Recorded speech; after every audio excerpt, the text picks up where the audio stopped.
Good evening. So in today's lecture we're going to discuss about the first chapter named as reproduction in lower and higher plant. So या chapter मध्ये आपण reproduction plants बघणार आहोत. ठीक आहे? Now let understand the definition of a reproduction. Reproduction is the production of a young one like parents. Reproduction is an essential process as it lead to continuation of a species as well as to maintain the continuity of a life. So reproduction म्हणजे काय की ही एक process आहे, प्रोडक्शनची process आहे ज्याच्यामध्ये young one बनतात स्वतःसारखे पॅरेंट्ससारखे. Okay, म्हणजे काय रिप्रोडक्शनमध्ये for example for the sake of convenience I am giving this example की कॅटला किटन होते, कॅटला मांजरीला छोटं मांजरीचं पिल्लू होते, डॉगला डॉगचे छोटे पिल्लू होतं. असं कधी होतं का डॉगला कॅटचं पिल्लू झालं आणि कॅटला डॉगचं पिल्लू झालं, असं कधी होतं का? तर नाही, कॅटला कॅटचंच पिल्लू होणार आहे छोटंसं. याला म्हटलं जातं रिप्रोडक्शन, ज्याच्यामध्ये प्रोडक्शन केलं जातं यंग वनचं स्वतःसारखं. ठीक आहे, like parent, like parent. Now you got the exact meaning of the definition. Production of a young one like parent.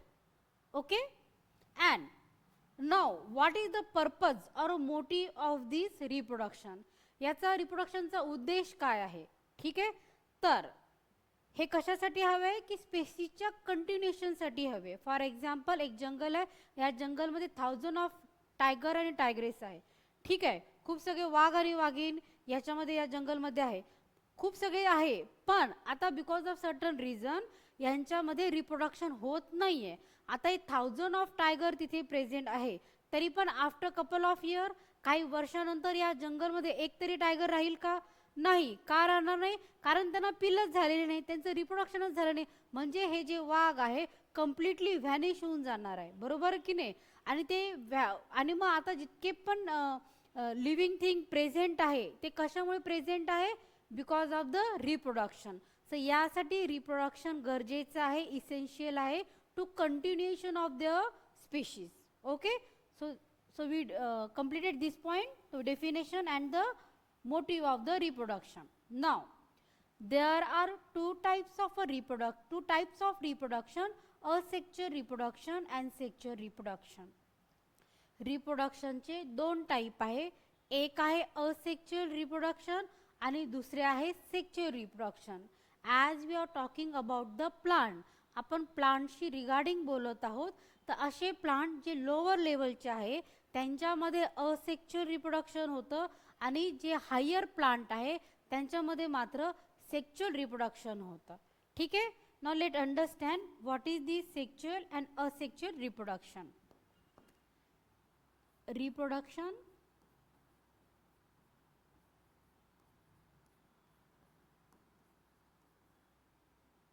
two types, sexual reproduction and asexual reproduction. Okay, आता asexual reproduction मध्ये किती parent असणार आहे? एकच parent असणार आहे. Obviously ती female असणार आहे आणि त्याच्यापासनं जे नेक्स्ट जनरेशन बनणार आहे त्याला क्लोन असंही बोललं जातं. ठीक आहे, ज्याच्यामध्ये एकच पॅरेंट असणार आहे आणि ज्याच्यामध्ये मेल आणि फिमेल ॲज अ सेड एकच पॅरेंट आहे, तर मेल आणि फिमेल गॅमिटचं फ्युजन होत नाही. In case of sexual reproduction याच्यामध्ये मात्र मेल अँड फिमेल गॅमिटचं काय होते? फ्युजन होते. ठीक आहे, म्हणजे याच्यामध्ये किती पॅरेंट्स आहे? याच्यामध्ये पॅरेंट्स किती आहे? 2 आहे. एक मेल आहे आणि एक काय आहे? फिमेल आहे. ठीक आहे, आता याच्यापासून जी नेक्स्ट जनरेशन बनते याच्यामध्ये काय असते? व्हॅरिएशन असते. म्हणजे डिक्टो ते मम्मी किंवा पप्पांसारखं दिसत नाही. याच्यापासून जी नेक्स्ट जनरेशन बनलेली आहे ही आयडेंटिकल असते. म्हणजे काय की डिक्टो ते एक्झॅक्टली पॅरेंटसारखं असतं दिसायला. You got this point? Now asexual रिप्रोडक्शनमध्ये मेल आणि फिमेल गॅमेटचं फ्युजन होत नाही. त्याच्यामध्ये किती पॅरेंट्स असतात? फक्त एक सिंगल पॅरेंट असतो. या असेक्च्युअल रिप्रोडक्शनने बनलेले जे ऑफस्प्रिंग आहे त्यांना क्लोनही बोललं जातं. आणि ते जे ऑफस्प्रिंग आहे और जे नेक्स्ट जनरेशन आहे ते identical genetically and morphologically identical to the parent असते. जेनेटिकली अँड मॉर्फोलॉजिकली म्हणजे काय, ते दिसायला आणि त्यांच्या आतमधल्या सेलसुद्धा अगदी एक्झॅक्टली त्यांच्या पॅरेंटसारखे असतात, बिलकुल झेरॉक्स कॉपी, म्हणजे त्याला आयडेंटिकल बोललं जातं. And in case of sexual रिप्रोडक्शनमध्ये मात्र मेल आणि फिमेल गॅमिटचं फ्युजन होतं. आणि याचे पॅरेंट्स किती असतात, as I said male and female gamete, म्हणजे याचे पॅरेंट्स किती असतात, 2 पॅरेंट असतात, एक मेल आणि एक फिमेल. आणि यांच्यापासून जे नेक्स्ट जनरेशन प्रोड्यूस होते त्यांच्यामध्ये मात्र व्हॅरिएशन असतात, म्हणजे ते झेरॉक्स कॉपी नसतात असेक्शुअल रिप्रोडक्शन सारखे, त्यांच्यामध्ये व्हॅरिएशन्स असतात. So this is the two types of reproduction. First one is the asexual, second one is the sexual. Sexual reproduction is occur in higher plant and asexual reproduction is occur in lower plant. Okay, now let's understand the types of reproduction. Asexual reproduction does not involve fusion of two compatible gametes. We have completed this point and it is also called clone. Now we have to understand clone हा जो word आहे, you must heard about the Dolly ship. Dolly नावाची एक ship आहे, ती first clone आहे. तर clone हा वर्ड जो आहे हा फक्त असेक्च्युअली रिप्रोड्यूस ऑफस्प्रिंगसाठी यूज केला जातो. सेक्च्युअल रिप्रोडक्शनने जे ऑफस्प्रिंग बनतात त्यांच्यासाठी क्लोन ही टर्म यूज केली जात नाही. आता या असेक्च्युअल रिप्रोडक्शनचे 3 टाइप्स आहे. The very first one is the fragmentation. Now what is the fragmentation? Fragmentation चा सिंपल इंग्लिश मध्ये फ्रेगमेंट या शब्दाचा अर्थ आहे सेगमेंट और a part.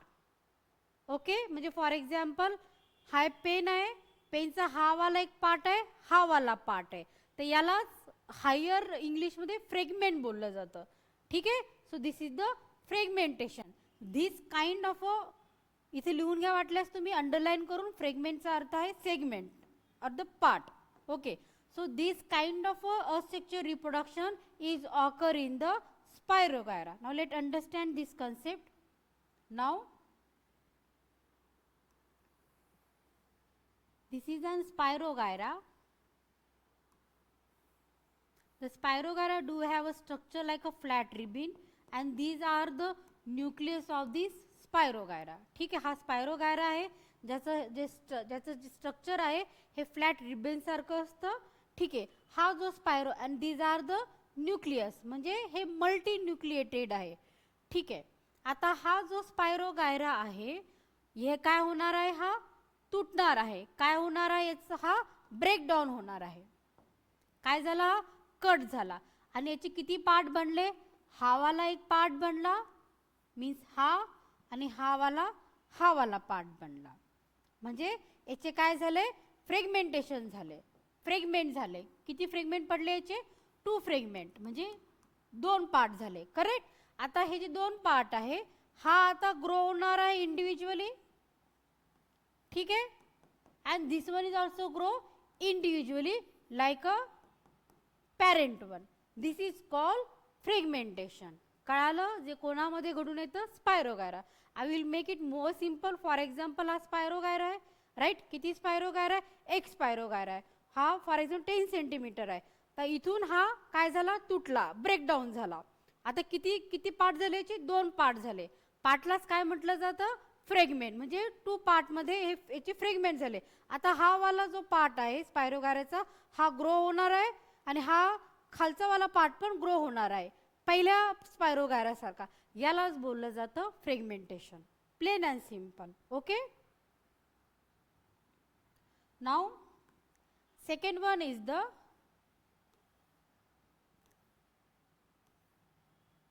budding. Now let understand what is the budding. It is the most common method of asexual reproduction in unicellular organism. Mostly yeast हे best example आहे याचं. Usually it take place during favorable condition by producing one or more outgrowth buds. These buds on separation develop into new individual. म्हणजे काय? Let understand what is this budding. Now we are discussing. आता आपण budding हे असेक्चुअल type second वाला discuss करत आहोत. ठीक आहे. हे एक ईस्ट आहे. काय आहे? ईस्ट आहे. ठीक आहे. मायक्रो ऑर्गॅनिझम आहे. या ईस्ट वरती काय ग्रो होणार आहे? एक छोटासा बर्ड ग्रो होणार आहे. म्हणजे काय? To understand this concept for the sake of convenience I am giving this example. की जसं पटॅटो आहे, बटाटा आहे, बटाट्यावरती डोळा येतो की नाही, म्हणजे एक छोटासा असा बर्ड येतो, बटन लाईक स्ट्रक्चर येतो, ज्याला आपण मराठीमध्ये डोळा बोलला जातो. ठीक आहे. त्या टाईपचं बर्ड या ईस्ट वरती येते. Now I hope you understand what is the bird exactly. एक बटन लाईक स्ट्रक्चर येतं, जे की आपल्या बटाट्यांवरती असं छोटा छोटा येतात, 2-4 येतात, त्याला बर्ड बोललं जातं. त्या टाईपचं. तसं नाही, for the sake of convenience समजण्यासाठी मी एक्झाम्पल दिलेलं आहे पटॅटोचं. ठीक आहे. मग हे असं बटन लाईक स्ट्रक्चर ज्याला बर्ड बोललं जातं, हे बर्ड या ईस्टवरती, या पॅरेंट ईस्टवरती ग्रो होतं. डन. आता हे बर्ड ग्रो झाल्यानंतर हे काय होणार आहे? फॉल डाऊन होणार आहे, सेपरेट होणार आहे या पॅरेंट्स पासून. आणि नंतर याला फेवरेबल कंडिशन भेटली तर हे जो बर्ड आहे हा काय होणार आहे? ग्रो होणार आहे लाईक पॅरेंट वन. हा या पॅरेंट सारखाच काय होणार आहे? ग्रो होणार आहे. Now you got the point. याला बोललं जातं बर्डिंग, जे ईस्टमध्ये फेवरेबल कंडिशनमध्ये होतं. म्हणजे काय? हे ईस्ट आहे, त्याच्यावरती एक छोटासा बर्ड येणार आहे, तो बर्ड फॉल डाऊन होणार आहे, सेपरेट होणार आहे, आणि हा सेपरेट झालेला जो बर्ड आहे त्याला जर adequate amount of food, water, environment भेटलं तर तो ग्रो होणार आहे like the parent one. This is called budding. Got this point. याचं एक्झाम्पल काय आहे? ईस्ट. ईस्ट कुठे यूज होतं? सगळ्या बेकरी प्रोडक्टमध्ये, इडली बॅटरमध्ये हे ईस्ट आहे. तर या ईस्टमध्ये या टाईपचं बडिंग टाईप ऑफ रिप्रोडक्शन घडून येते.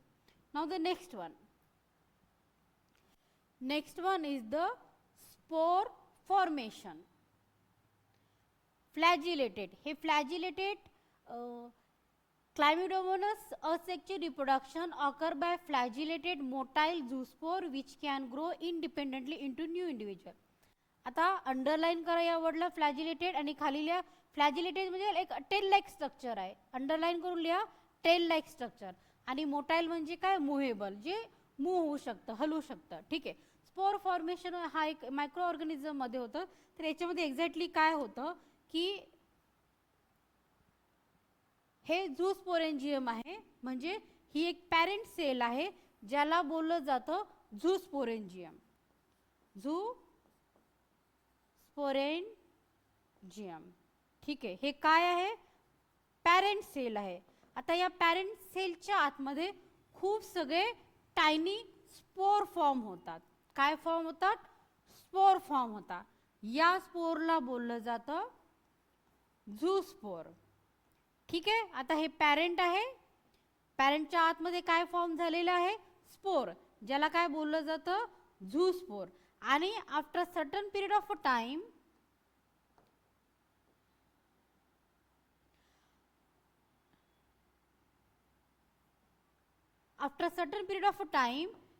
हे जे पॅरेंट सेल आहे और झूस्पोरेंजियम आहे ही तुटून जाते, ब्रेकडाऊन होते, बस्ट आउट होते, आणि याच्या आतमध्ये असलेले सगळे झूस्पोर बाहेर पडतात.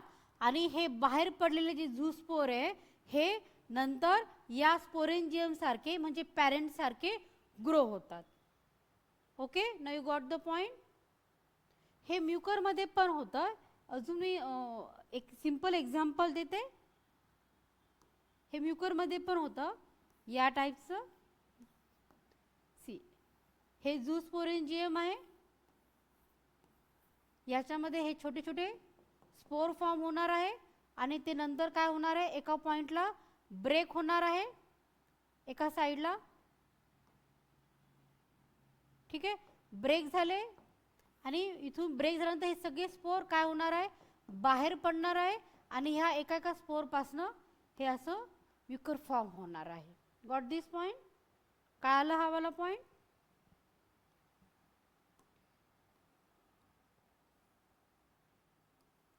अजून दुसरे टाइप्स आहे binary fission and gamma formation.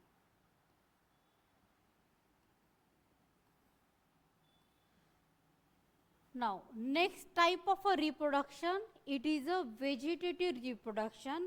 आता जे पॉइंट मी सांगितलेले आहेत त्यापैकी budding is most important. Budding वरती जास्त क्वेश्चन येतो.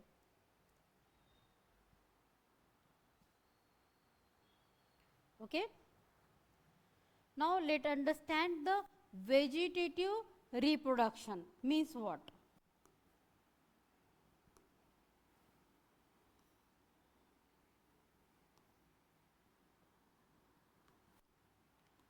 Vegetative reproduction means what? Plants reproduce asexually through their vegetative parts, hence the new plant form are genetically identical to their parents. There are also few methods which would not occur naturally.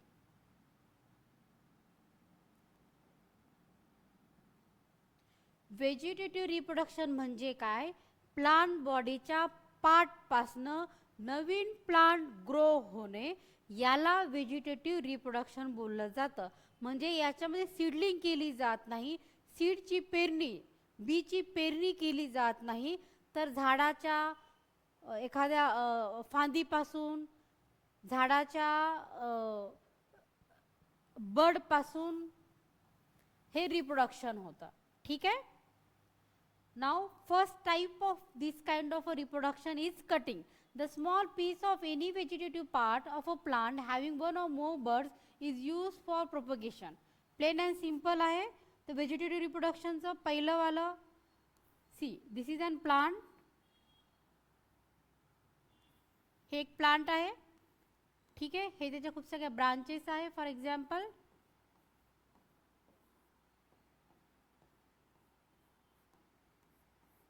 ठीक आहे. आणि याच्यावरती हे birds आहे. ठीक आहे. आता काय केलं जातं की ह्या प्लांटच्या, ह्या झाडाच्या या एका ब्रांचला काय केलं जाणार आहे, तोडलं जाणार आहे. आणि कोणती वाली फांदी तोडली जाणार आहे, ज्याच्यावरती बर्ड प्रेझेंट आहे. आणि ते तोडल्यानंतर त्याची प्लांटिंग केली जाणार आहे सॉइलमध्ये. आणि नंतर मग त्याच्यापासूनच काय होणार आहे, नवीन झाड ग्रो होणार आहे. याला बोललं जातं कटिंग. ठीक आहे. Stem cutting, plain and simple. Rainy season मध्ये आपण मोस्टली रोजचे जे प्लांट आहे, गुलाबाचं जे झाड आहे, त्याच्या झाडाची एक फांदी तोडली जाते, ज्या फांदीवरती बर्ड्स असतात, आणि ती फांदी जमिनीमध्ये प्लांट केली जाते, आणि त्या मग फांदीच्या त्या फांदीपासून नवीन झाड ग्रो होतं. This is a type of a vegetative reproduction. यालाच कटिंग बोललं जातं. जे की ब्लॅकबेरी मध्ये सुद्धा होतं, रोज मध्ये सुद्धा होतं. ठीक आहे. And second one is the grafting. आता ग्राफ्टिंग काय, it is also kind of previous one, but there is a little bit difference. Grafting, here parts of two plant are joined in such a way that they grow as one plant.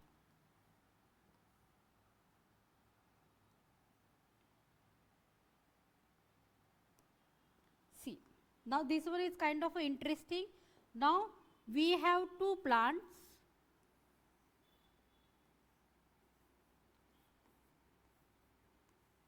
आपल्याकडे दोन झाड आहे.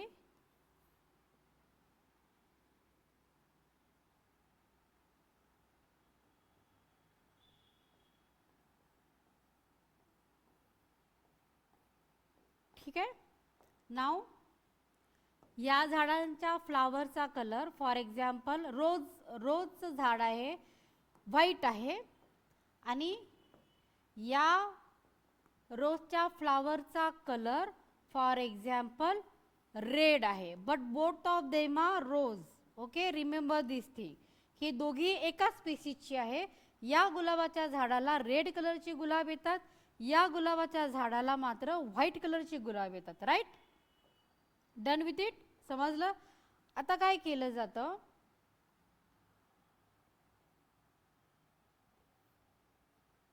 Underline this one. Part of the stem containing more than one bud cycon is joined on a rooted plant called stalk. तर आता from this plant which do have a red colour flower, याचा एक अशी फांदी तोडली जाते ज्याच्यावरती काय प्रेझेंट आहे, बर्ड प्रेझेंट आहे. ठीक आहे, ही ब्रांच अशी तोडल्यानंतर ही ब्रांच या झाडाच्या स्टेमला अटॅच केली जाते. ठीक आहे, कशाने, रॅपिंग पेपरने, एक special kind of wrapping paper भेटतात, त्याने हिला काय केलं जातं, अटॅच केलं जातं. जसं की फ्रॅक्चर, कोणाला फ्रॅक्चर झालं असेल तर ते फ्रॅक्चर बसेपर्यंत त्याच्यावरती फ्रॅक्चर प्लास्टर ऑफ पॅरिसचं कव्हरिंग केलं जातं ना, एक्झॅक्टली फ्रॅक्चरचं प्लास्टर ऑफ पॅरिस नाही, पण याच्यामध्ये kind of carry bag special असतात प्लास्टिक, त्याने काय केलं जातं, रॅप अराउंड केलं जातं. आणि त्यानंतर हे जे झाड आहे, this plant do have red colour flower from this branch and the white colour flower from the original branch. म्हणजे हे एक असं झाड आहे, आता याच्यावरती व्हाईट कलरचे फ्लावर पण येणार आहे आणि हे जी दुसरी ब्रांच आपण तोडली होती ती वाली फांदी पण ग्रो होणार आहे, but it will bear the red colour flower. Okay, this is called grafting. याच्यामध्ये ज्या झाडाला आपण ही फांदी जोडलेली आहे त्या झाडाला स्टॉक बोललं जातं आणि जी फांदी आपण दुसऱ्या झाडापासून घेतलेली आहे तिला सायकॉन बोलले जाते. म्हणजे हा वाला पार्ट काय आहे, सायकॉन आहे, म्हणजे दुसऱ्या झाडाची फांदी. आणि ज्या झाडावरती याला आपण प्लांट केलेला आहे त्या झाडाला बोललं जातं रुटेड प्लांट, त्याला बोललं जातं stock. This is called grafting. Okay, म्हणजे ग्राफ्टिंग मध्ये मात्र हे दोन वेगळी झाडं असले तरीही एका स्पीशीची असली पाहिजे. म्हणजे फॉर एक्झाम्पल रोज, असं नाही होणार की रोजची ब्रांच आपण हिबस्कस जास्वंदाच्या झाडाला अटॅच केली म्हणजे एक साइड हिबस्कस जास्वंदाची फुलं येणार आहे आणि एक साइडने रोजची फुलं येणार आहे, असं मात्र होणार नाही. याच्यामध्ये ग्राफ्टिंगमध्ये दोन प्लांट असले तरी दोन्ही प्लांट एकच स्पीशीज बिलॉंग करणारे असले पाहिजे. म्हणजे हे पण जास्वंद, हे पण जास्वंद. फॉर एक्झाम्पल हे ब्लू कलरचं जास्वंद आहे, हे रेड कलरचं जास्वंद आहे, हे पण रोज असलं पाहिजे, हे पण रोज, हे व्हाईट रोज आहे, हे रेड रोज आहे. म्हणजे ते दोन वेगळी झाडं असली तरी ते इधर रोज किंवा हिबस्कस एकच स्पीशीज बिलॉंग करणारी असली पाहिजे, त्यावेळेस ही ग्राफ्टिंग सक्सेसफुल होऊ शकते. Okay, so this is all about the second type of vegetative reproduction which is called grafting. जी फांदी तोडलेली आहे तिला बोललं जातं सायकॉन आणि ज्या झाडाला ती जोडलेली आहे त्या झाडाला बोललं जातं स्टॉक. ठीक आहे, आणि अशाच वेळेने बर्डला पण एका झाडाचं बर्ड दुसऱ्या झाडावरती ग्राफ्ट केलं जातं, त्यालाच बर्ड ग्राफ्टिंग असं पण बोललं जातं. आणि या टाईपची ग्राफ्टिंग मोस्टली ॲपल, पियर, रोज या प्लांट्समध्ये होते. Okay, so the further thing we will discuss in the next lecture.